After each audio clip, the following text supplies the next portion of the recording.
pukul 10.30 atau menyesuaikan dengan waktu dan kebutuhan kita. Baik, ceramah tugas dalam fungsi ASN akan disampaikan oleh Kabid Manajerial Bapak Dr. Andes Agus Nadia MSI. Selamat bergabung Pak Agus dan seluruh peserta orientasi P3K Provinsi Sumatera Utara Angkatan 1 dan 4 untuk memperhatikan semua ketentuan-ketentuan yang telah ditentukan agar dipatuhi. Ya. Baik, sebelum kita mulai, izinkan kami mengambil foto bersama. Seluruh peserta atur posisinya. Oke, 1, 2, 3. Sekali lagi.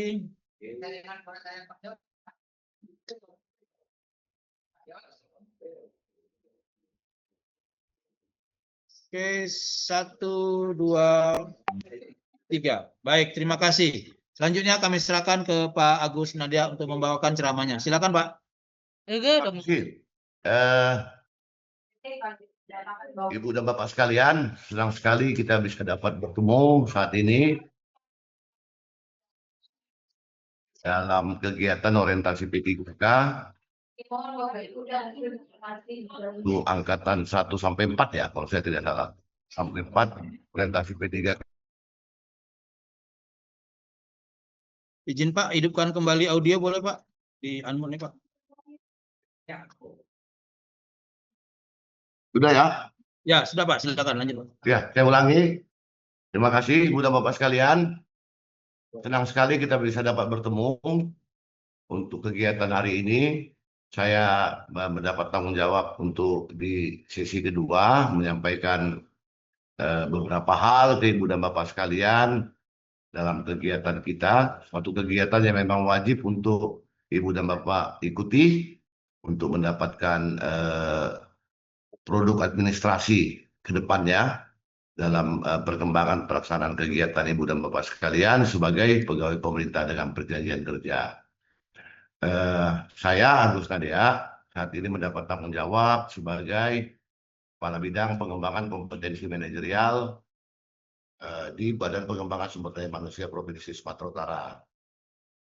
Kita satu institusi, satu korps di Pemprov Sumatera Utara, walaupun mungkin Ibu dan Bapak sekalian ada beberapa yang secara fisik bertugas di beberapa kabupaten kota, tapi tetap di bawah naungan pemerintah provinsi. Recording in progress. Ya, pada kesempatan ini ya kita juga sama-sama tahu ya dalam kondisi cuaca ini mungkin ada teman-teman juga yang dari BPBD dalam kondisi cuaca yang sangat kurang bersahabat, ada beberapa bencana hidrometeorologi yang terjadi. Kalau saya tidak salah ada di 7 kabupaten kota. Mungkin juga ada di tempat Ibu dan Bapak secara fisik bertugas pada saat ini.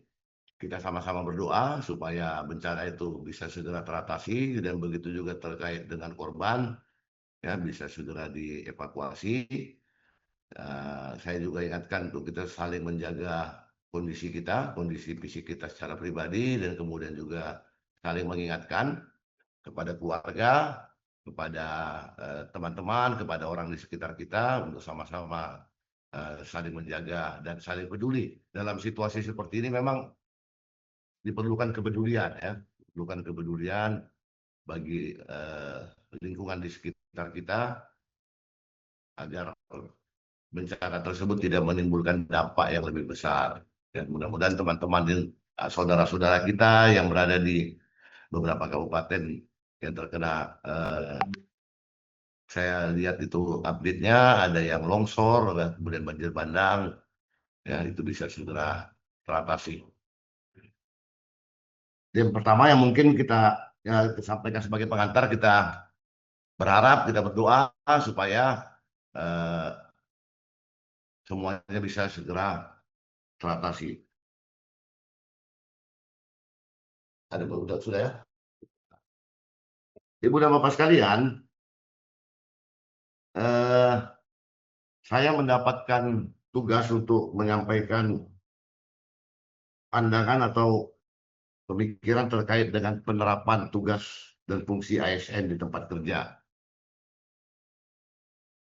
Saya mau menyampaikan bahwa mengawali pengantar pembekalan ini dengan menyampaikan bahwa Ibu dan Bapak serta kami itu berada pada satu badan yang sama, satu fungsi yang sama sebagai seorang ASN, di mana ASN itu adalah PNS dan P3K. Tentunya secara umum apa yang menjadi tugas dari Ibu dan Bapak sekalian itu juga merupakan bagian dari tugas kami sebagai PNS. Karena itu dalam kapasitas tugas kita berada di pemerintah Provinsi Sumatera Utara, kita menjadi bagian yang bersama-sama melaksanakan tugas untuk mendukung kebijakan-kebijakan pimpinan secara bertahap dari mulai tempat kita bekerja sampai kepada pimpinan tertinggi pejabat pembina kepegawaian, dalam hal ini Bapak Gubernur Sumatera Utara. Ini mungkin sebagai pengantar. Lanjut, Pak. Nah, ini dasar hukumnya. Dasar hukum kita yang terakhir itu adalah Undang-Undang Nomor 20 Tahun 2023 tentang Aparatur Sipil Negara. Kalau kita update beberapa perkembangan berita, baik dari media massa maupun dari media sosial, media online, itu akan ada perubahan terkait dengan Undang-Undang 20 Tahun 2003, dan itu diinisiasi oleh DPR. Dalam beberapa waktu yang lalu, ada juga pertemuan rapat koordinasi kepegawaian seluruh Indonesia, dan kemudian ada beberapa political will yang akan mengarah kepada perubahan perundang-undangan yang berlaku. Dan saya yakin perubahan perundang-undangan yang berlaku pada akhirnya akan mengakomodir keberadaan kita. Kita harus yakin dan percaya bahwa pemerintah pasti memikirkan keberadaan kita, keberadaan PNS, dan keberadaan P3K, di mana Ibu dan Bapak merupakan bagian dari P3K saat ini. Nah, yang kita laksanakan saat ini, ya, itu adalah poin yang ketiga. Ya, keputusan Kepala Lembaga Administrasi Negara terkait dengan pedoman orientasi pemerintah dengan orientasi pegawai pemerintah dengan perjanjian kerja. Ini mungkin dasar hukum awal yang bisa saya sampaikan, tapi kita harus yakin bahwa ke depannya akan banyak perubahan-perubahan, kebijakan-kebijakan yang akan sangat dinamis berlaku bagi keberadaan kita sebagai ASN. Lanjut. Lanjut, Pak. Nah, ini pengertian atau definisi yang sangat sederhana. Ya. Pegawai pemerintah dengan perjanjian kerja yang merupakan warga negara Indonesia yang memenuhi persyaratan, dan Ibu dan Bapak sekalian tentu sudah memenuhi persyaratan yang dimaksud, sehingga menjadi bagian dari P3K. Seperti saya katakan tadi, status hukumnya itu diatur dalam Undang-Undang Nomor 20 Tahun 2023. Terkait dengan jangka waktu tertentu dalam suatu rencana dan pelaksanaan tugas pemerintahan, ini yang kita sama-sama berharap, Ibu dan Bapak sekalian, kan ada perubahan-perubahan regulasi ke depannya untuk pengertian dengan jangka waktu tertentu. Walaupun sebenarnya semuanya itu secara umum, secara general, memiliki jangka waktu tertentu, karena seorang PNS sendiri itu memiliki jangka waktu tertentu, artinya ada masa kerjanya. Seperti kita ketahui, kalau PNS itu diatur sampai 58 tahun, kecuali untuk beberapa fungsi atau jabatan tertentu, seperti pejabat struktural setingkat jabatan pimpinan tinggi pertama ke atas, atau jabatan-jabatan fungsional. Ya, kalau di BPSDM mungkin itu ada sampai Widya Suara Utama yang dia sampai ke umur 65. Jadi jangka waktu tertentu itu sangat general, ya.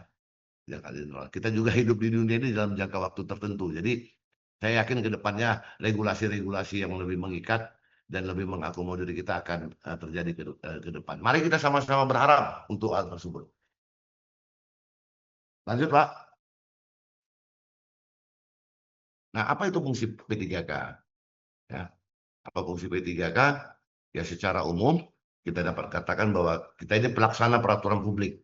Ibu dan Bapak sekalian, pelaksana peraturan publik, sebagai pelayan publik, dan sebagai perekat dan pemersatu bangsa. Ya. Lanjut. Nah, karena tadi fungsinya sebagai pelaksana peraturan publik tugas kita tentunya melaksanakan kebijakan publik yang dikeluarkan oleh pejabat pembina kepegawaian. Secara berjenjang tentunya. Pejabat pembina kepegawaian kita, karena kita berada pada pemerintah Provinsi Sumatera Utara adalah Bapak Gubernur. Kemudian karena kita menjadi pelayan publik, tentu tugas kita adalah menyelenggarakan pelayanan publik yang profesional dan berkualitas. Karena kita merupakan perekat dan pemersatu bangsa, maka tugas kita adalah memperkuat persatuan dan kesatuan bangsa dalam konteks Negara Kesatuan Republik Indonesia. Karena itu, saya yakin teman-teman di provinsi, teman-teman P3K di provinsi, tidak berada pada posisi atau berada pada situasi yang justru menjadi pemecah persatuan dan kesatuan bangsa. Ada beberapa situasi walaupun tidak di provinsi kita yang kita lihat bahwa ada ASN, apakah itu PNS atau P3K, sampai melakukan tindakan yang mengarah pada disintegrasi, memecah persatuan. Ini saya harapkan tidak terjadi bagi Ibu dan Bapak sekalian.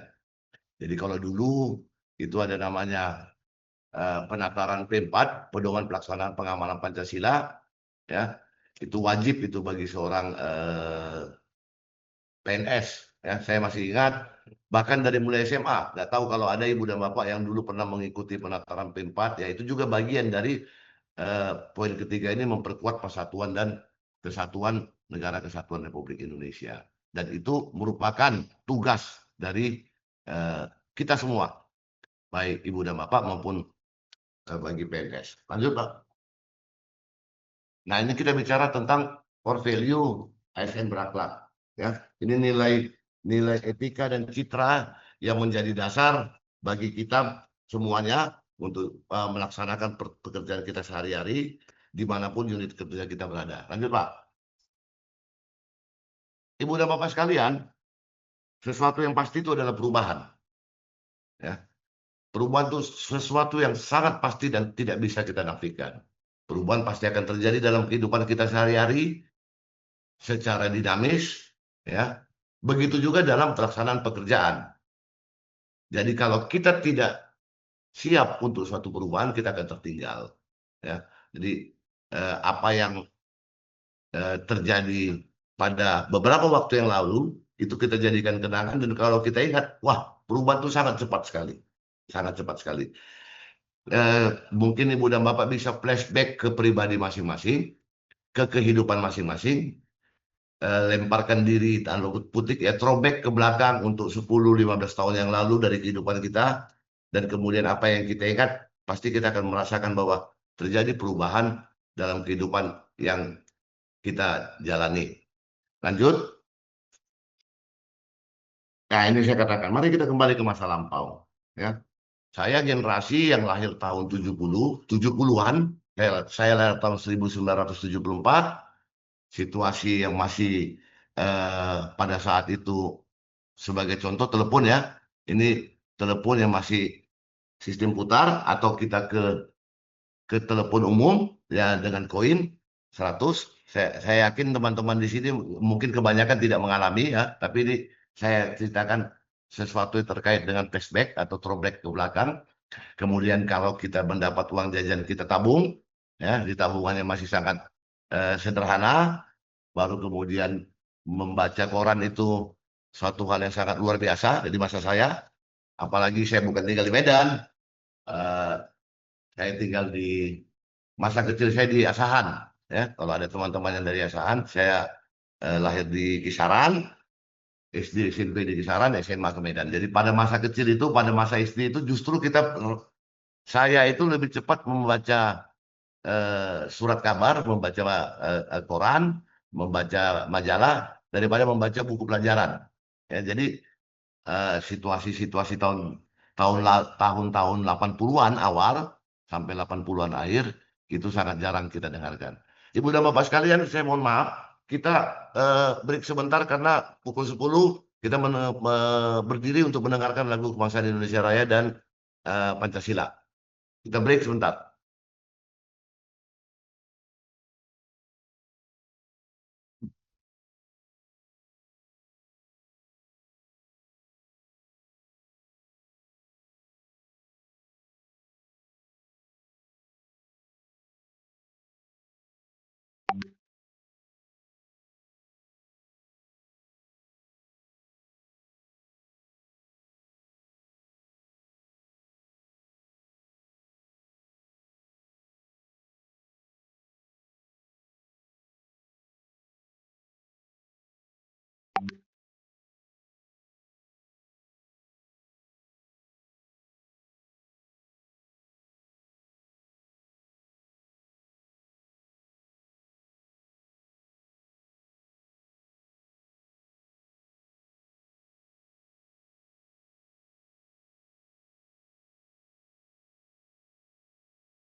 Baik, kita lanjutkan, Ibu dan Bapak sekalian.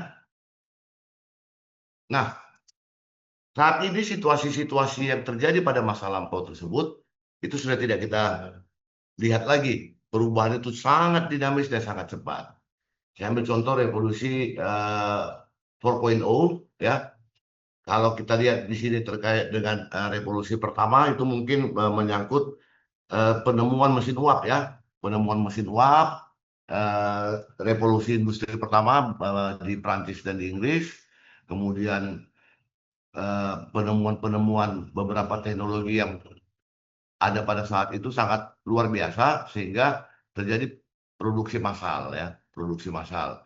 Beberapa fungsi dan peran dari manusia dan dari hewan itu sudah mulai dialihkan dengan mesin. Sebagai contoh sudah mulai ada kendaraan bermotor, ya, kemudian sudah ada kereta api sebagai sarana transportasi, lalu kemudian sudah ada pembuatan beberapa mesin-mesin industri, dan kemudian perubahan itu cepat sekali lagi sampai kepada komputerisasi dan otomatisasi. Ya, seperti contoh tadi, telepon yang tadinya itu harus bersambung dari rumah, itu sudah mulai terkoneksi dengan handphone, ya. Kemudian penggunaan sistem-sistem yang secara lebih otomatis bisa lebih massal, ya, lebih masif lagi, dan pada akhirnya saat ini sudah berada pada situasi yang lebih cyber, yang lebih hybrid. Dan apa yang kita lakukan saat ini, pertemuan yang kita lakukan saat ini adalah juga bagian dari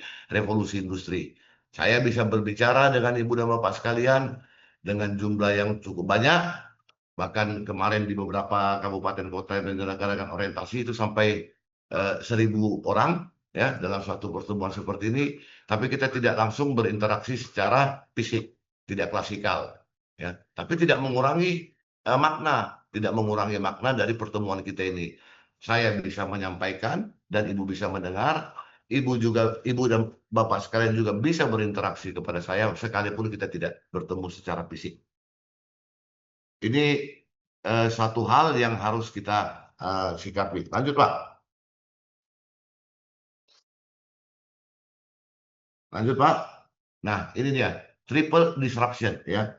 Inovasi secara fundamental, secara mendasar.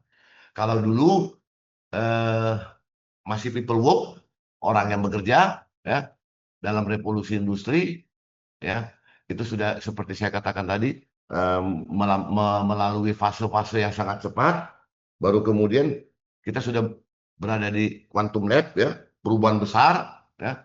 Ini bukan kuantum fisika tapi analogi dari perubahan besar, ya, perubahan besar yang sangat signifikan, dan pada akhirnya kan kita menuju ke society 5.0. Ini yang saya katakan di awal tadi, bahwa perubahan itu akan cepat terjadi. Lanjut.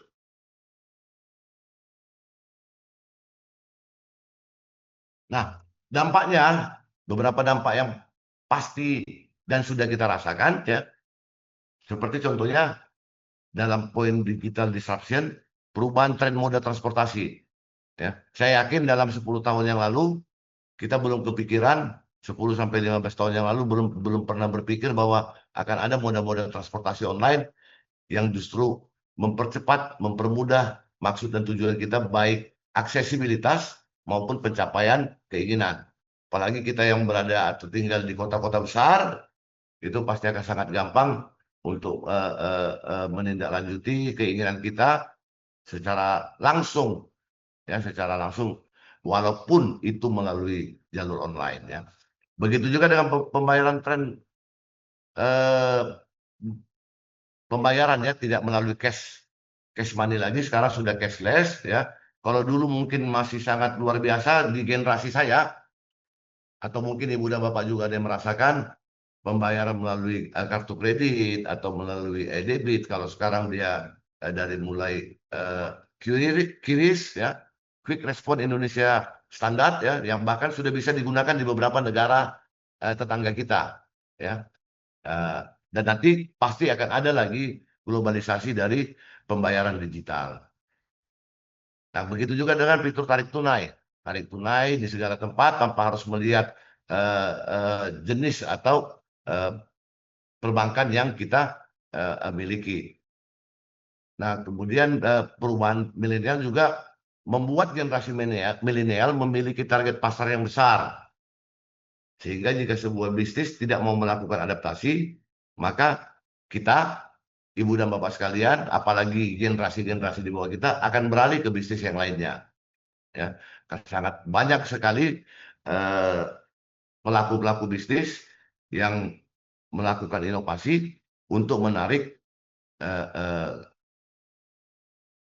minat-minat dari customernya dengan pola-pola milenial disruption tadi.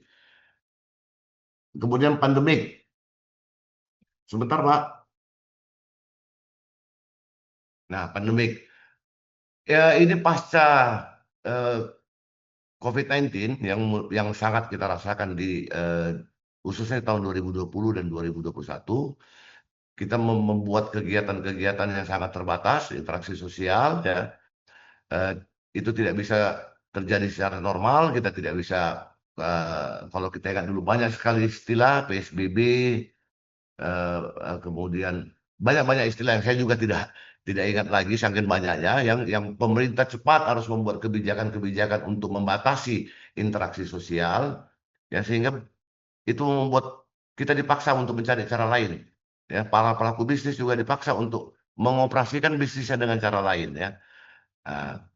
Walaupun banyak sekali kalau kita lihat startup yang gulung tikar, ya, beberapa di antaranya mungkin seperti kalau dulu mungkin kita sangat pernah dan familiar dengan Bukalapak sebagai contoh, ya, sebagai contoh, kalaupun harus menyebutkan. Nah, tapi pada akhirnya seleksi akan terjadi sehingga ada yang bertahan, tapi tidak sedikit juga yang gulung tikar. Lanjut.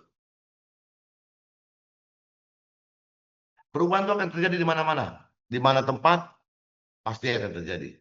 Ya, pekerjaan yang akan banyak sangat tergantikan oleh IT, ya. Kemudian tempat bekerja, kalau dulu kita mendengar di masa pandemi WFH, work from home, sekarang malah ada work from anywhere, ya. Bahkan di beberapa perusahaan ini sudah menjadi suatu keharusan karena justru dia akan lebih membuat pekerjaan itu efektif dan efisien dengan bekerja di manapun dia mau lakukan pekerjaan itu sepanjang tujuan dari pekerjaan itu tercapai. Beberapa lembaga juga, lembaga pemerintah yang saya pernah dapatkan informasi dan saya lihat beberapa teman-teman yang bekerja di beberapa lembaga pemerintah juga melakukan hal yang sama. Sebagai contoh di Badan Riset, ya, Badan Riset itu mereka sudah dari beberapa tahun yang lalu menerapkan program kerja work from anywhere. Badan Riset dan Inovasi, ya, BRIN, ya. Nah, itu sudah dari beberapa tahun yang lalu mereka lakukan. Karena itu terjadi perubahan pola atau sistem interaksi kerja, ya. Dari yang tadinya kita bertemu secara langsung, kemudian kita bertemu secara online, dan kemudian membuat satu kesepakatan juga secara online, ya. Nah, ini yang saya sebutkan, di mana-mana tempat perubahan itu pasti akan terjadi. Lanjut, Pak. Nah, karena itu kita perlu menjadi seorang ASN yang profesionalisme. Ya, sesuatu yang memang sangat gampang untuk disampaikan, tapi kalau kita tidak mencoba dan tidak melakukannya, maka kita akan tergerus oleh waktu. Kompetensi, kita perlu memiliki kompetensi. Kompetensi itu seperangkat pengetahuan, sikap dan perilaku untuk melakukan tugas secara efektif dan efisien.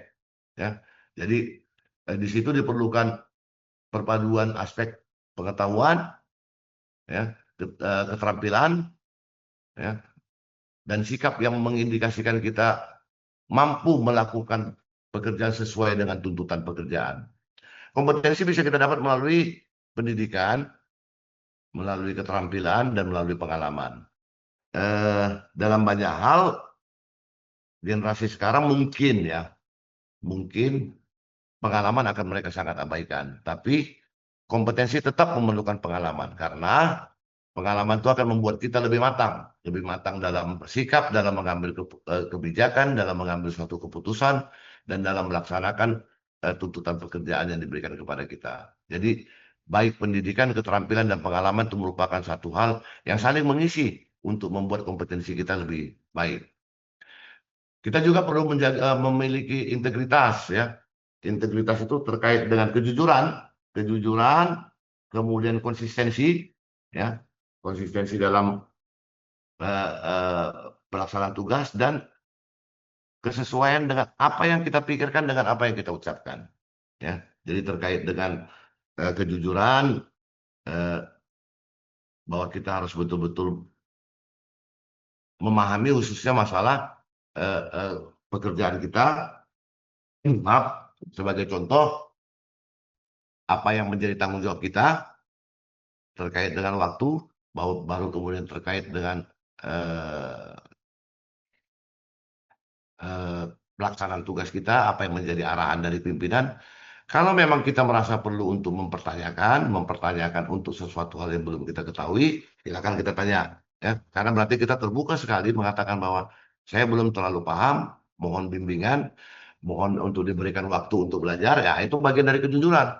Sehingga kita tidak mengatakan bahwa saya siap untuk melakukan pekerjaan, tapi saya tidak memiliki kompetensi, belum memiliki kompetensi.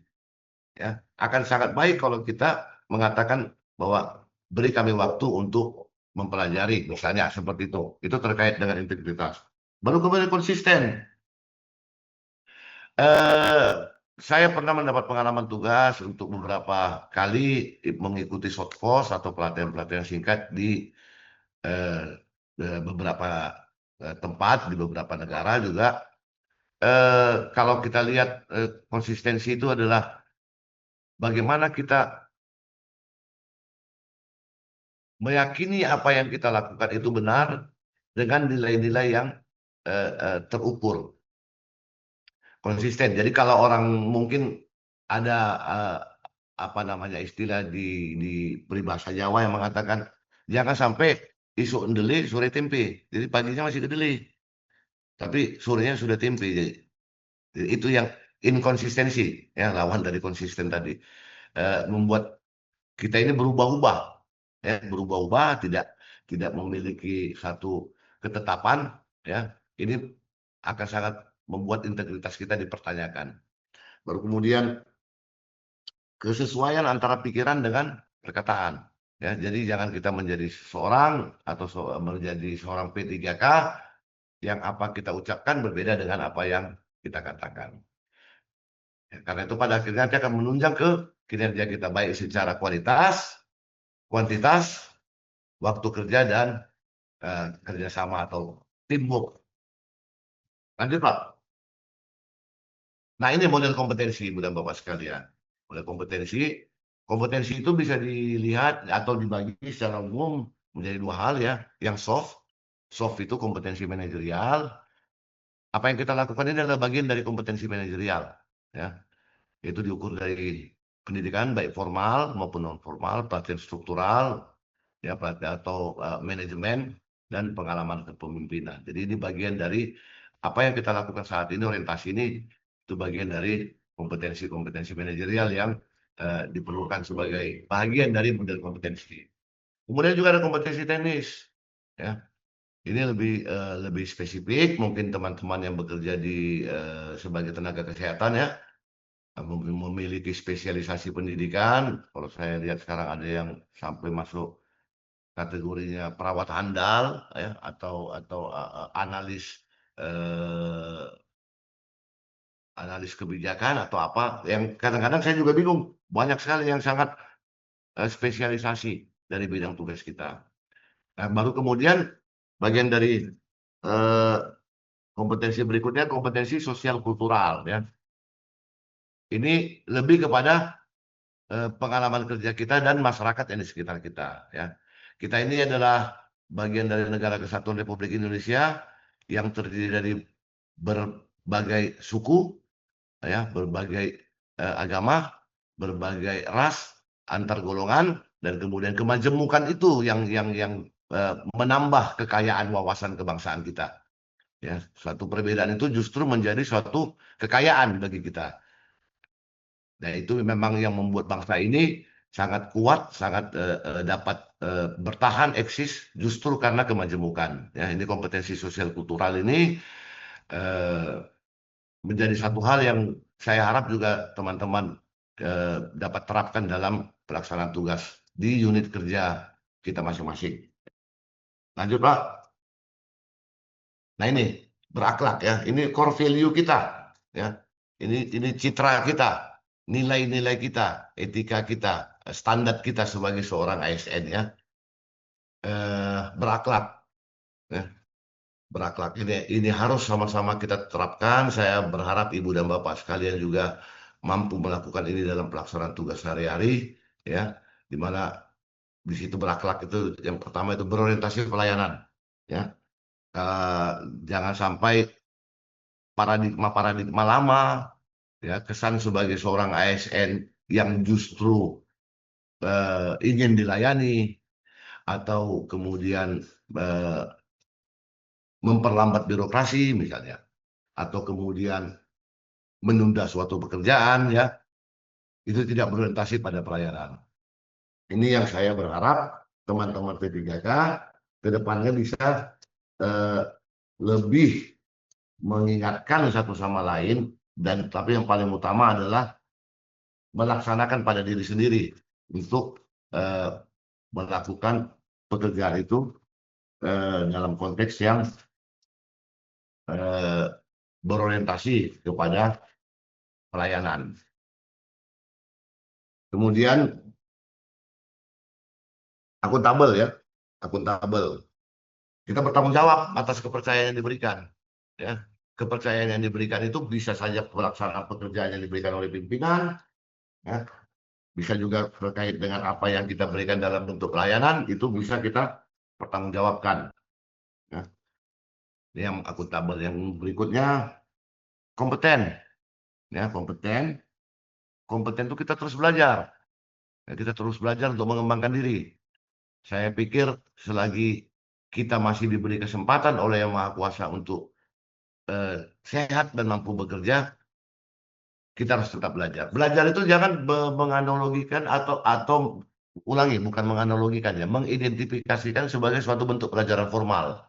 Ya, ini juga mungkin untuk menjawab beberapa pertanyaan teman-teman yang sering kali dalam pelaksanaan orientasi itu menanyakan kami, Pak, kami bisa izin belajar tidak atau tugas belajar? Ya, nah, ini yang sebetulnya lebih kepada pertanyaan ke Bapek ya, ke kepegawaian. Tapi saya mau katakan di sini bahwa yang namanya belajar ya itu tidak harus secara formal, tidak harus secara formal. Belajar dan mengembangkan kapabilitas itu bisa kita dapatkan di luar pendidikan formal. Kemudian harmonis ya, harmonis terkait dengan yang saya katakan tadi sebagai bangsa yang majemuk ya, kita harus saling peduli dan menghargai perbedaan. Saya sering mengatakan bahwa kalau kita melihat seseorang memainkan gitar dan dia sangat fasih memainkan gitar, kita akan sangat kagum kepadanya. Tapi pada saat gitar tersebut dipadu-padankan dengan alat musik yang lain, maka akan jadi suatu orkestrasi yang sangat harmoni. Tidak ada yang sangat menonjol bahwa gitar menjadi leading dari permainan atau leader dari permainan, atau piano yang mendominasi, tapi saling mengisi akan menghasilkan orkestrasi yang sangat indah untuk didengar. Nah, begitu juga dalam pelaksanaan tugas kita. Pada saat kita bisa saling menghargai perbedaan, kemudian kita saling peduli terhadap rekan kerja kita, unit kerja kita, organisasi kita, maka tercipta keharmonisan tugas yang pada akhirnya akan mempercepat pelaksanaan tugas kita dan bermuara kepada pelayanan yang lebih maksimal. Kemudian loyal ya, loyal di sini saya mengatakannya suatu hal yang sangat universal ya, komprehensif. Jangan didefinisikan loyal itu dalam bahasa sehari-hari sebagai taat kepada apa yang diarahkan oleh pimpinan. Itu hanya bahagian dari loyal. Loyal kita di sini kepada siapa? Kepada bangsa dan negara. Ya, loyalitas kita kepada bangsa dan negara, karena itu loyalitas kita kepada bangsa dan negara tersebut kita tuangkan dalam pelaksanaan tugas kita. Jadi loyal yang sering orang-orang sih mendefinisikannya sebagai mengikuti apa yang dikatakan pimpinan. Ya, tapi kalau loyal secara umum di sini akan lebih membuat kita memberikan masukan kepada pimpinan, itu juga bagian dari loyal karena kita peduli, ya, karena kita peduli. Kalau misalnya ada yang ditanyakan atau kemudian kita bisa menjawab, kita jawab. Jadi bukan berarti kerjakan ini, jadi tidak ada lagi saran dan masukan, pertanyaan yang bisa kita ajukan. Itu bukan loyal yang seperti itu. Tapi loyal yang secara umum adalah komitmen kita berdedikasi untuk mengutamakan kepentingan bangsa dan negara. Berikutnya adaptif. Ya. Adaptif ini terkait dengan inovasi. Ya. Kita menghadapi perubahan seperti saya katakan tadi, kita harus menjadi agen dari perubahan itu sendiri. Ya. Jadi apa yang menjadi ide, ya, menjadi pemikiran kita, ya. Kalau itu bisa kita sampaikan kepada unit kerja kita secara berjenjang, ya, secara bertahap, dan itu bisa dilakukan, itu bagian dari inovasi kita. Ya. Ini sangat luar biasa, dan saya berharap Ibu dan Bapak sekalian, apalagi dengan mungkin beberapa teman-teman yang di sini secara usia masih lebih muda, lebih fresh, lebih terbuka pola pikirnya, ini untuk dapat diterapkan dalam pelaksanaan tugas kita adaptif. Ini satu keharusan. Dan kemudian kolaboratif, ya. Kolaboratif ini membangun kerjasama, network, ya, membangun kerjasama di antara kita, bahkan mungkin dengan organisasi atau unit kerja di luar kita. Jadi mungkin kalau di satu dinas ada beberapa bidang, ya, membangun kerjasama dengan di dalam bidangnya sendiri, ya, kemudian antar bidang, ya, sampai kepada dinas dan kemudian antar dinas secara berjenjang tentunya. Ini perlu sekali sehingga tidak ada yang pernah yang merasa sangat superior dan inferior.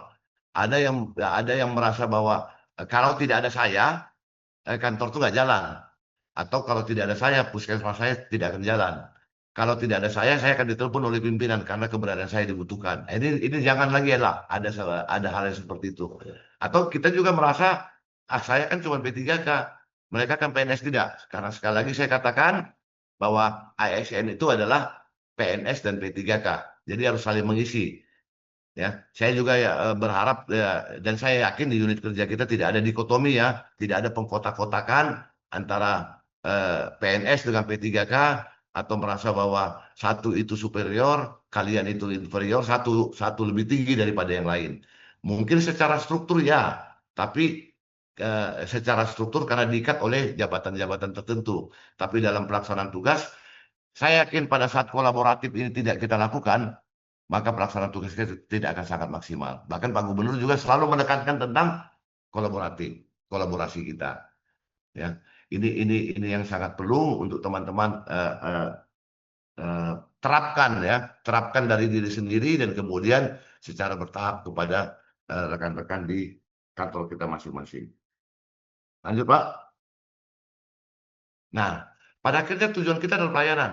Jadi kalau mau diambil intisari dari pemerintah itu, selain dia sebagai regulator, pembuat regulasi, pembuat kebijakan, dia adalah seorang pelayan. Ya. Itulah intisari dari pemerintah. Dan kita adalah aparatur pemerintah. Ya. Bahagian dari pelaksana tugas pemerintahan. Bahagian, bukan segalanya, tapi bahagian dari pelaksana tugas pemerintahan. Karena itu orientasi kita memang harus pelayanan. Bahwa saya sekarang memberikan pembekalan kepada Ibu dan Bapak sekalian, itu adalah bagian dari pelayanan. Pelayanan dalam kapasitas tugas saya. Nah, di unit kerja kita masing-masing juga pasti akan seperti itu.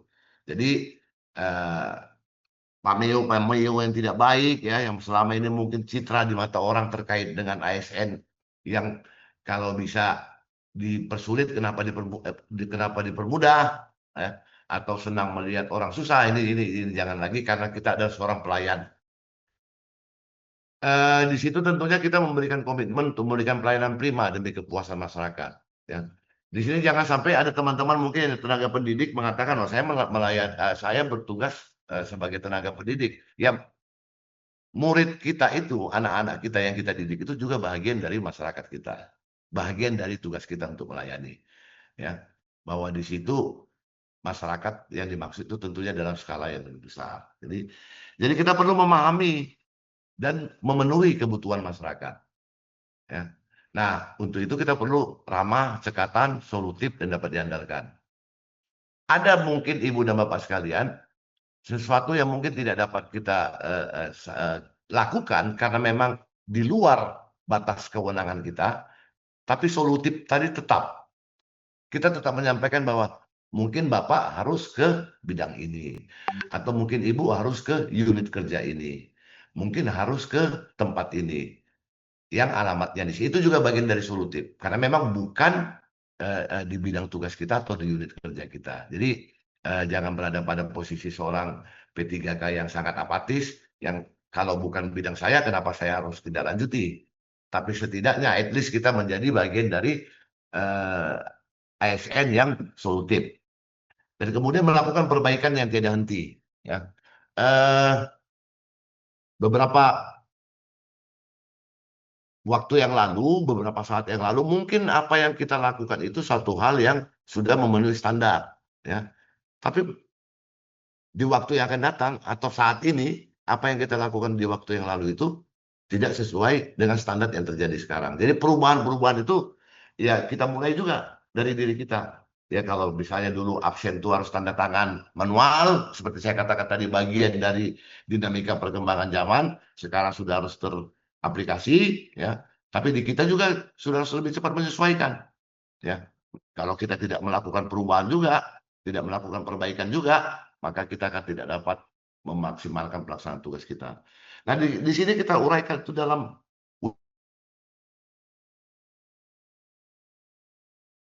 ya apa yang terjadi di masyarakat itu yang seperti saya katakan tadi, bahwa kemudian sebagai contoh bukan dalam kapasitas tugas kita, tapi pada saat ada sesuatu menyangkut orang di sekitar kita, ya lingkungan kerja kita, lingkungan tempat kita tinggal, bahagian dari keluarga kita, ya itu kita juga harus sangat peduli. Kemudian cepat tanggap mengakomodasi kebutuhan masyarakat. Ya.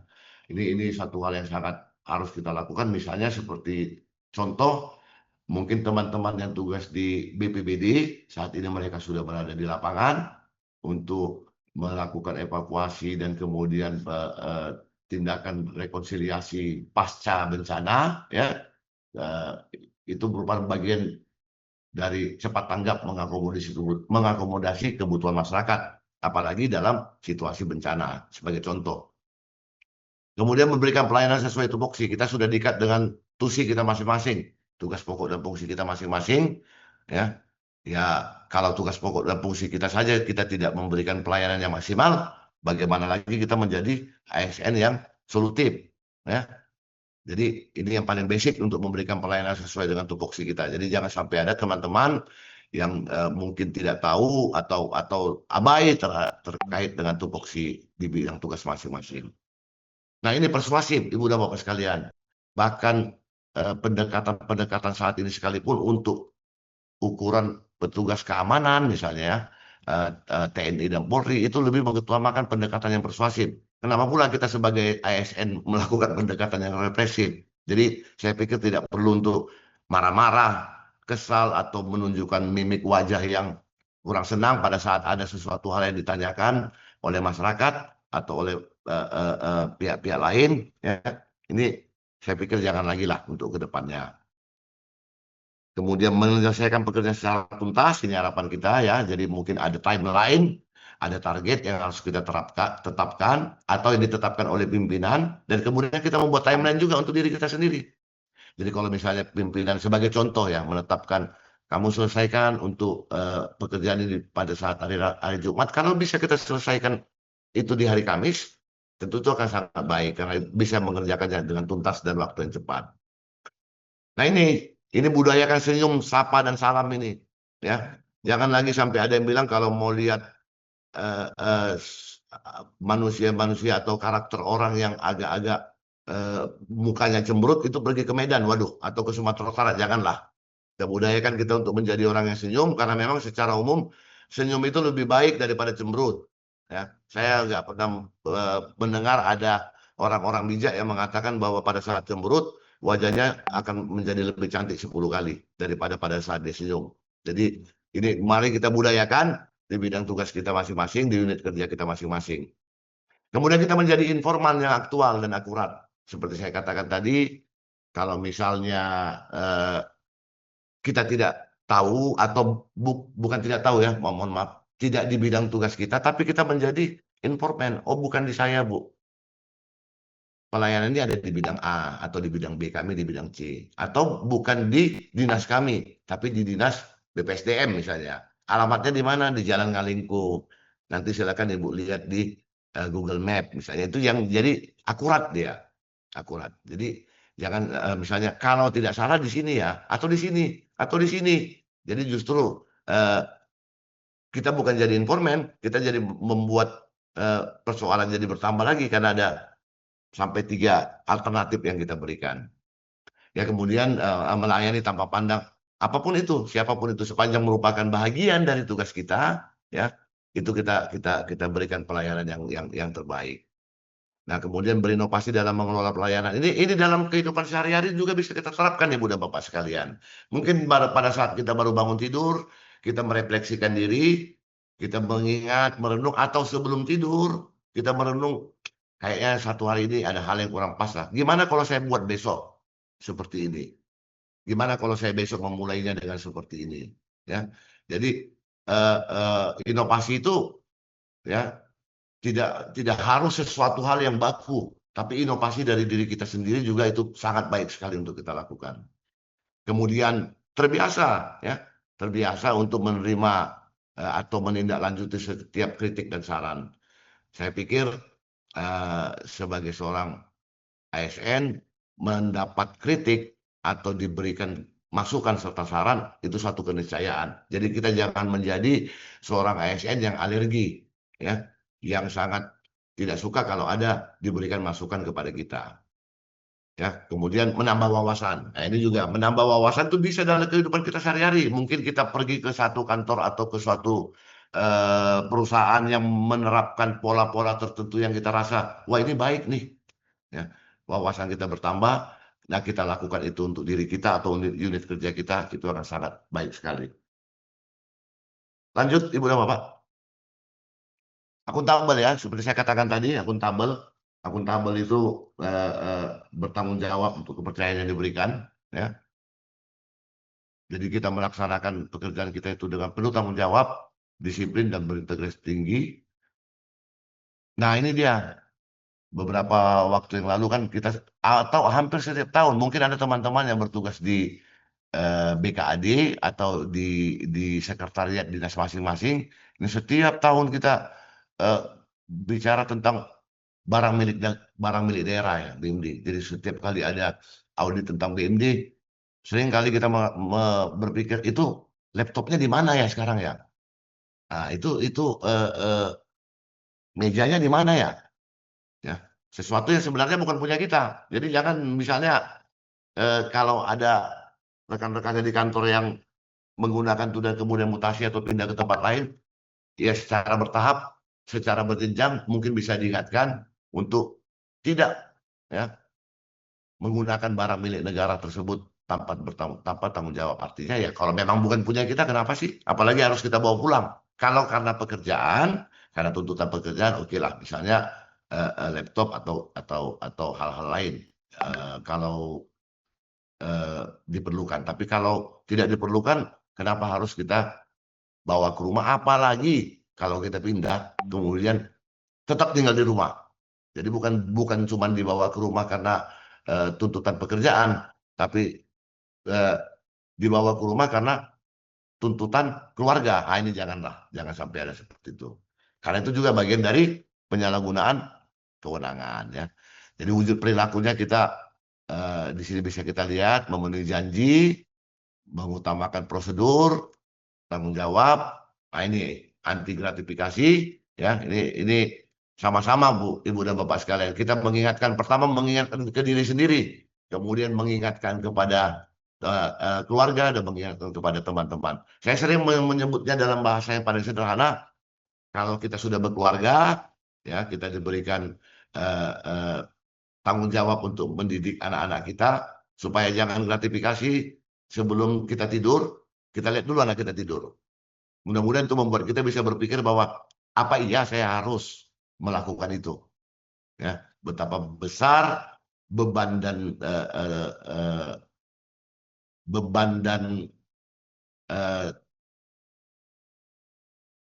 beban sosial khususnya ya, beban sosial yang bukan hanya kita yang menanggung kalau kita harus berurusan dengan gratifikasi, korupsi ya, dan nepotisme, tapi ditanggung juga oleh keluarga kita, ditanggung oleh anak-anak kita. Nah, ini saya bilang kita lihat anak kita tidur supaya kita ini jadi bagian dari akal dan pikiran kita serta hati kita untuk berhati-hati dan sangat anti terhadap gratifikasi, korupsi, kolusi, dan nepotisme.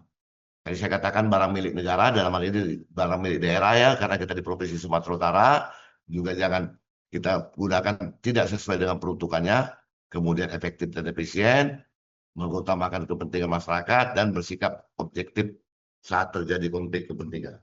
Lanjut, Ibu dan Bapak. Kompeten ya, kompeten, meningkatkan kompetensi diri. Ya, saya katakan tadi, menjawab tantangan kita harus meningkatkan kompetensi diri kita masing-masing. Ya, tidak harus menunggu suatu hal yang bersifat organisasi. Misalnya diklat seperti ini bagian dari meningkatkan kompetensi. Tapi kalau kita bisa belajar mandiri, ya tidak harus menunggu ini ada diklat A, diklat B. Ya, kalau misalnya kita bisa lakukan secara mandiri itu akan sangat lebih baik. Nah, pada akhirnya itu dapat membuat kita justru, nah ini pada saat kita memiliki kompetensi, walaupun tidak secara formal, ya kita bisa membantu orang lain untuk belajar. Dan jangan juga kita menjadi ASN yang pelit ilmu, ya, karena mungkin kita memiliki kompetensi teknis, kemudian kita tidak mau sharing karena merasa takut bahwa teman-teman kita yang nanti kita akan berbagi ilmu dengan dia menjadi sama atau bahkan lebih pintar. Wah, ini saya pikir janganlah, karena seperti saya katakan tidak ada satu orang pun di dunia ini yang hanya dia yang sanggup melakukan pekerjaan itu sepintar apapun dia, bahkan seorang penemu sekalipun, ya, bahkan seorang penemu sekalipun dia tidak akan bisa melakukan pekerjaan itu tanpa bantuan orang lain. Kemudian melaksanakan tugas dengan kualitas terbaik sehingga wujud perilakunya, ya, di sini dapat kita lihat. Nah, ini Ibu dan Bapak sekalian, ini harus kita budayakan. Saya pikir bertukar pikiran dan berdiskusi ini merupakan satu kewajiban ya, satu hal yang harus kita lakukan, tapi bukan menjadi dalam pelaksanaan dia bergosip, ya. Bertukar pikiran dan berdiskusi itu bukan nanti diterjemahkan dalam kehidupan dalam perilaku sehari-harinya jadi menggosip atau mendiskusikan orang lain atau berpikir tentang pikiran orang lain, ya. Ini dalam pengertian yang positif lah. Nah, kemudian belajar mandiri seperti saya katakan tadi. Ya, teknologi dan perubahan-perubahan seperti yang kita bahas sebelumnya itu membuat kita dapat lebih cepat untuk dapat mampu dan belajar mandiri. Banyak tokoh-tokoh sukses ya atau kisah-kisah inspiratif yang kita lihat pada saat ditanya bagaimana dia bisa belajar, ya, di generasi-generasi milenial sekarang mereka bahkan untuk pelajaran-pelajaran bahasa asing misalnya, mereka tidak perlu mengikuti pendidikan formal, tapi pada saat diuji, misalnya kalau untuk kemampuan bahasa Inggris, TOEFL atau IELTS-nya, mereka memiliki nilai yang tinggi, anak-anak saat ada beberapa yang kita lihat ya, yang bisa melanjutkan pendidikan keluar, dan pada saat ditanya dengan latar belakang pekerjaan orang tuanya dan tempat tinggalnya, kenapa dia bisa memiliki kemampuan berbahasa yang baik sekali? Ternyata dia belajar mandiri, ya, belajar mandiri. Apalagi kalau kolaboratif. Ya. Jadi kisah sukses orang juga banyak yang seperti itu. Dengan belajar mandiri dia bisa sukses, apalagi kita gitu. Nah, ini juga menyampaikan kesempatan orang lain untuk menyampaikan pendapat, memberikan kesempatan untuk menyampaikan pendapat. Kita harus saling menghargai, ya. Dan saya yakin Ibu dan Bapak juga akan diberikan kesempatan untuk menyampaikan pendapat. Jadi jangan sungkan untuk menyampaikan pendapat. Bahwa pendapat kita tidak dijadikan suatu kebijakan, itu bisa-bisa saja, tidak ada masalah. Karena mungkin ada pendapat orang lain yang lebih baik. Tapi kalau kemudian karena itu kita mengatakan, nanti yang saya sampaikan ini nggak dilaksanakan juga, atau tidak menjadi suatu kesepakatan, saya pikir jangan. Karena itu kita tidak memberikan atau menyampaikan pendapat di dalam pelaksanaan tugas kita. Yang tadi sharing knowledge ya, kemudian terencana ya, ada timelinenya, kemudian memiliki rencana kerja, manajemen ASN yang kita laksanakan, evaluasi kinerja diri ini juga dalam kehidupan sehari-hari perlu kita lakukan. Itu saya katakan, jangan setelah kita sampai ke rumah melaksanakan semua kegiatan kita, pada saatnya kita langsung tidur, ya. Sebelum tidur kalau bisa ya kita refleksikan diri itu tadi mengevaluasi, mengingat, dan kemudian berpikir apa yang kira-kira kurang kita lakukan pada saat ini atau apa yang bisa kita lakukan perbaikan di esokan harinya. Kemudian menuntaskan setiap detail dari pekerjaan kita. Lanjut. Ya ini harmoni tadi ya. Saya pikir cukup jelas ya bahwa kita harus menjadi orang yang sangat menghargai perbedaan, bahwa perbedaan itu justru menjadi kekayaan. Ya, perbedaan itulah yang membuat kita menjadi suatu bangsa yang besar. Ya, bahkan seorang kembar pun tidak ada yang identik. Jadi kalau kita bicara secara biologis ya, seorang kembar pun tidak ada yang identik, yang dalam hal sama. Jadi jangan kita cari persamaannya. Ya. Ulangi, jangan kita cari perbedaannya, yang kita cari justru persamaannya. Bahwa kita berbeda, ya, tapi dalam banyak hal kita sama. Dan yang paling kuat itu persamaannya, bahwa kita sama-sama warga negara Republik Indonesia. Persamaan kita lagi, kita sama-sama bagian dari ASN pemerintah Provinsi Sumatera Utara. Ya. Jadi jangan perbedaannya yang dikedepankan, persamaan itu yang harus kita kedepankan. Lanjut. Nah ini saya katakan, jangan jadi dalam bahasa yang paling sederhana, kita menjadi seorang yang yes man. Dengan alasan loyalitas, bahkan melakukan pekerjaan yang tidak seharusnya pun kita lakukan. Saya pikir tidaklah. Jangan, kita harus berdedikasi untuk kepentingan bangsa dan negara. Loyal itu jangan diterjemahkan karena seringkali kita melihat loyal itu sebagai satu hal, ikut apa kata atasan, ikut apa kata pimpinan. Ya, kita ikuti apa yang benar lah. Yang benar itu yaitu tadi, kepentingan bangsa dan negara. Ya, keutuhan NKRI. Ya, jadi jangan pula kita tak loyal sama negara, ya mau sama siapa lagi kita loyal, ibu dan bapak sekalian. Ya, makanya kalau sampai dulu ada kejadian beberapa ASN ya di beberapa waktu yang lalu yang sampai menjurus ke disintegrasi, ya, ASN yang menjadi provokasi untuk suatu hal yang membahayakan negara, waduh, saya pikir itu sangat sangat luar biasa buruk sekali, dan jangan sampai ada di pemerintah Provinsi Sumatera Utara hal yang seperti itu. Bahkan untuk seluruh ASN di Indonesia. Lanjut. Adaptif ya, yang tadi saya katakan, siap menghadapi perubahan. Jadi kalau nanti ada teknologi yang lebih baru lagi, ada satu hal kebijakan yang lebih baru lagi, ada ketentuan yang lebih baru lagi yang mengharuskan kita untuk menindaklanjutinya, ya kita harus cepat menyesuaikan ya. Karena sekali lagi, perubahan itu keniscayaan. Tiada yang abadi selain perubahan. Pasti akan terjadi perubahan. Bahkan alam sendiri pun berubah, bumi sendiri pun dinamis. Ya, akan terjadi perubahan. Dan perubahan itu bisa lambat, bisa cepat. Ya. Nah, perubahan yang sangat cepat, kita siap, apalagi perubahan yang lambat. Tapi perubahan yang lambat itu biasa menyangkut evolusi terkait dengan alam. Tapi perubahan dan dinamika dalam kehidupan kita sehari-hari dan dalam pelaksanaan tugas kita, saya yakin akan sangat cepat sekali terjadi. Karena itu kita perlu menyesuaikan. Ya, jangan kita berharap lingkungan kerja yang menyesuaikan dengan kita. Saya baru lebih dari sebulan bertugas di BPSDM. Saya lama bertugas di lingkungan hidup, baik di kabupaten kota maupun di beberapa kabupaten kota maupun di Provinsi Sumatera Utara. Saya juga pernah bertugas di beberapa provinsi, ya di Provinsi Riau, di Provinsi Kepulauan Riau, ya di Provinsi Sumatera Utara.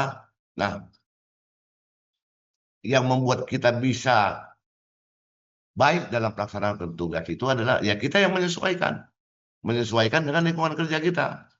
Ya kalau saya dulu di tugas di Tanjung Pinang atau di Batam, saya menunjukkan atau tidak mau menyesuaikan dengan karakter dan pola serta keadaan masyarakat di kota Tanjung Pinang atau di kota Batam, ya tentu mereka tidak akan senang dengan kita, ya. Jadi sampai jangan dikedepankan medannya, kemana-mana dikedepankan medannya. Itu mungkin kita jadi preman di pasar Senen, ya. Kalau seperti itu, penting pokoknya yang bukan orang Medan pun ngaku orang Medan supaya ditakuti gitu loh. Nah, jadi kita yang menyesuaikan dengan lingkungan kerja. Saya yang menyesuaikan saat ini dengan lingkungan kerja saya di BPSDM. Bukan unit kerja kita, bukan bidang kompetensi manajerial itu yang saya minta menyesuaikan dengan saya, tidak. Harus saya yang menyesuaikan dengan teman-teman di sini.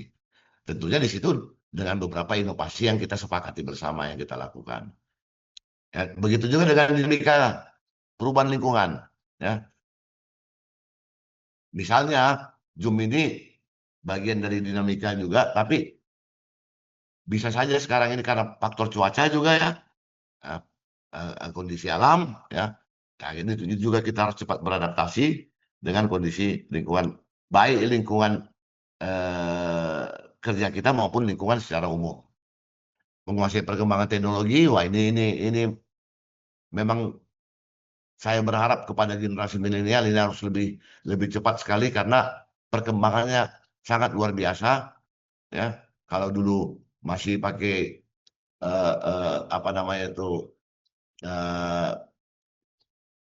mendengar musik pakai kaset, kemudian ke laserdisc, kemudian ke compact disc, sekarang ke flash disk. Ya kita nggak tahu disk apa lagi nanti, ya, yang terjadi ke depan, dan itu pasti akan terjadi.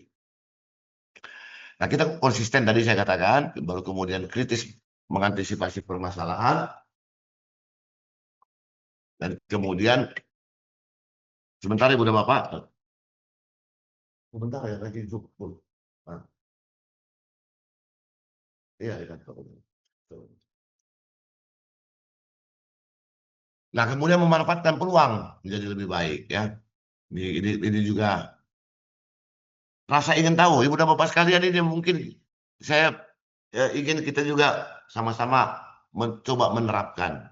Kadang-kadang kita merasa pada posisi bahwa saya yang melaksanakan tugas saya, ya. Saya yang melaksanakan tugas saya. Jadi apa yang diperintahkan ya saya ikuti. Tapi rasa ingin tahu itu membuat kita jadi tersandera. Kita mau tahu nih sebenarnya. Tapi karena kita merasa apa iya nanti diterima, apa iya nanti akan diberitahu. Nah ini mungkin ke depannya ya, jangan lagi karena kita harus mengantisipasinya. Kita harus kritis, ya. Kritis. Jadi rasa ingin tahu itu membuat kita lebih banyak bertanya. Akan lebih banyak bertanya, tapi bukan menggurui. Jadi jangan sampai kita bertanya untuk kemudian membuat orang terjebak dalam pertanyaan kita, ya. Nah ini yang beberapa hal yang jadi wujud perilaku kita. Lanjut Ibu dan Bapak. Lanjut Pak.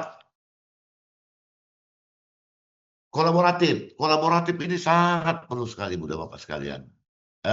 Seorang Lionel Messi menjadi sangat terkenal juga tidak bisa karena diri dia sendiri.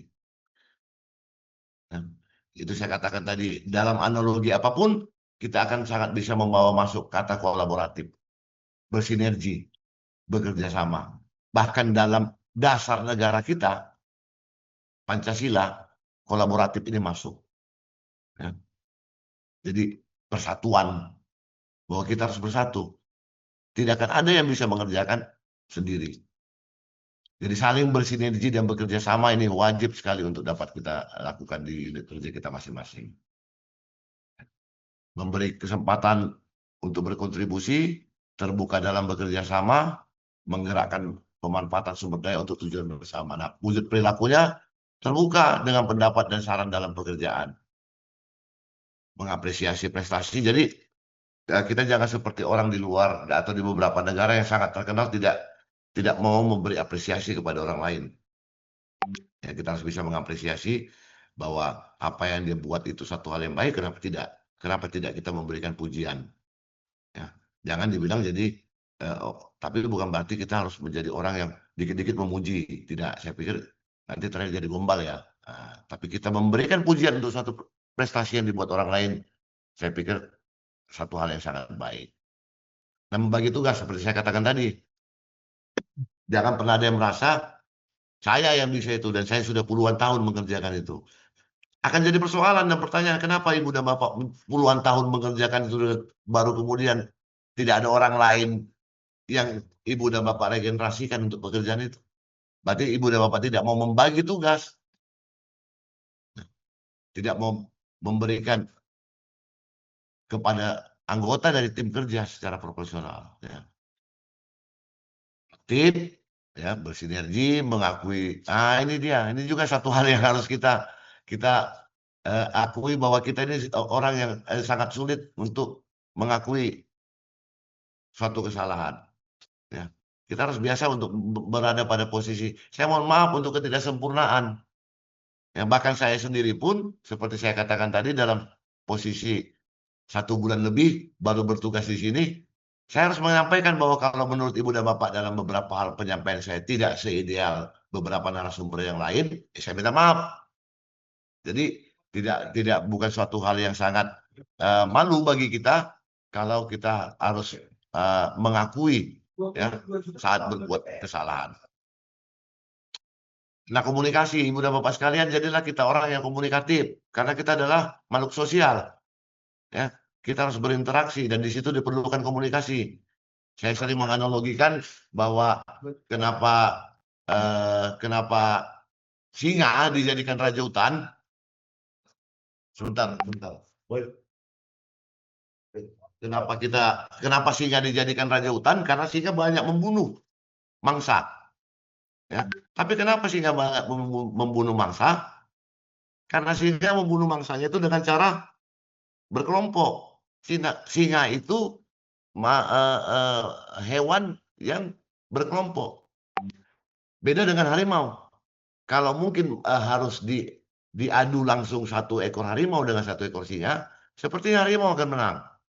Karena harimau biasanya lebih besar dari singa. Ya.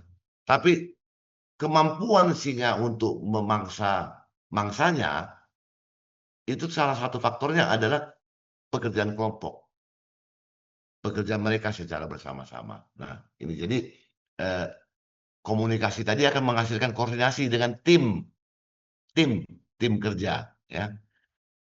Kemudian optimalisasi sumber daya. Saya pikir secara umum kita wajib bersyukur di Sumatera Utara sumber daya yang mendukung pencapaian kinerja kita sudah sangat baik. Sebagai contoh apa yang kita lakukan sekarang, ya, yang mungkin teman-teman kita di provinsi lain belum tentu sebaik kita. Ya, kalau kita lihat beberapa provinsi lain yang mungkin masih relatif baru dan dengan tingkat kesulitan teknologi yang lebih tinggi. Ya, seperti di Papua Pegunungan, ya. Saya pernah beberapa kali ke Papua, bahkan antar desa sekalipun memerlukan waktu berhari-hari, ya, untuk dapat mencapai aksesibilitas dari satu desa ke desa lain.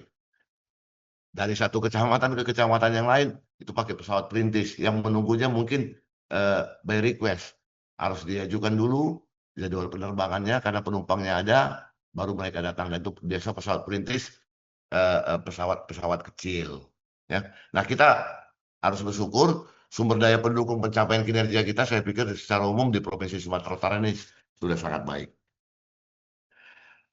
Ibu dan Bapak sekalian, saya pikir itu secara yang dapat saya sampaikan secara sederhana kepada Ibu dan Bapak sekalian dalam pembekalan kita saat ini. Saya tidak berada pada posisi menyatakan bahwa sesuatu itu harus kita lakukan secara langsung. Tapi memulai niat untuk melakukan perubahan, itu juga merupakan satu bagian yang sangat baik bagi kita. Dan saya berharap Ibu dan Bapak sekalian, sekecil apapun perubahan itu bisa Ibu dan Bapak terapkan setelah selesai pelaksanaan orientasi. Jadi jangan orientasi ini hanya untuk suatu persyaratan administrasi, hanya untuk kelengkapan status, untuk waktu-waktu ke depan, tapi setidaknya apa yang kita sharingkan ini, apa yang kita bagi ini, apa yang kita diskusikan ini dapat bermanfaat, dan khususnya walaupun interaksi kita ini secara online, Ibu dan Bapak sekalian juga bisa saling mengenal Jadi bukan hanya mengenal rekannya sekantor, tapi juga sudah mengenal teman-teman dari unit kerja yang lain, bahkan mungkin karena wilayah tugas Provinsi Sumatera Utara di beberapa kabupaten dengan teman-teman yang bertugas di kabupaten lain, ya. Saya yakin di sini banyak teman-teman yang berada di luar kota Medan, maksud saya, tapi dengan adanya pertemuan ini mungkin bisa kelas ini kalau misalnya bisa dijadikan